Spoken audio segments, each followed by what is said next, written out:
Үнэн бол их дэлгүүрт гэрэл зургийн галерей нэгджээ. Гама агентлагийг үүсгэн байгуулагч соёлын гавьяа зүтгэлтэн цацралт олон жилийн өмнөөс хүсэж ирсэн мөрөөдлөө биелүүлсэн нэ. Энд гэрэл зургаас нийгмийн олон сонирхолтой өнгө үзэмж, түүх соёлыг танин мэдхийн зэрэгцээ, цайлт суунгаа сонирхолтой ном сэтгүүл уншиж тухлах орчинг бүрдүүлжээ. Өнөө хүртэл Монголын гэрэл зурагчдад бие даасан үзэсгэлэнгийн танхим байгаагүй бөгөөд цацралтгүй өвнийг хүсжээ.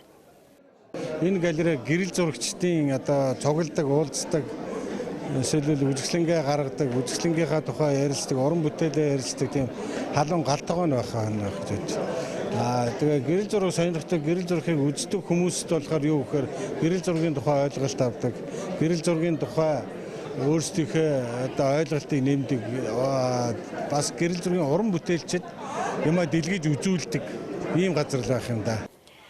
Тэрээр галерейн анхны үзэсгэлэнгээ 19-р зууны сүүлч 20-р зууны их үеийн Монгол орон монголчуудын ахуй байдлыг харуулсан түүх сэдэвт гэрэл зургуудаар нээжээ.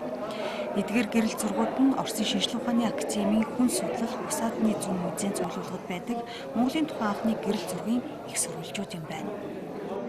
Энэ жилийн үзэсгэлэн яагаад энэ үзэсгэлэнгээр хийж байгаа юм гэхээр энэ Монголын Монгол ер нь монголчуудын тухай зураг, Монголын гэрэл зургийг хэдэн онд авсан бэ гэхээр 1870-аад оноос хамгийн анхны Монголд гэрэл зураг авсан 1871 он байна. Энэ бол 19-р зууны сүүлч 20-р зууны ихэнх үед Монголын тухай авсан гэрэл зургууд. Энэ зургууд Kunstkammerт хадгалагдж байгаа.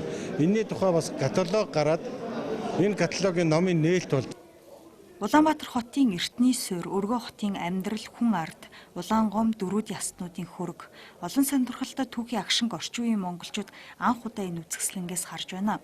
Гама галерей сар бүр үзэсгэлэнгээ шинжилнэ, Монголд мэргэжлийн гэрэл зурагчдад зэрэгцэн сонирхогчдын хүрээч бас тэлж байна. Чухамхүү бүтээлүүдийн олонний хүртээлд хүргэх дэлгэцэн Гама галерей байх нэ.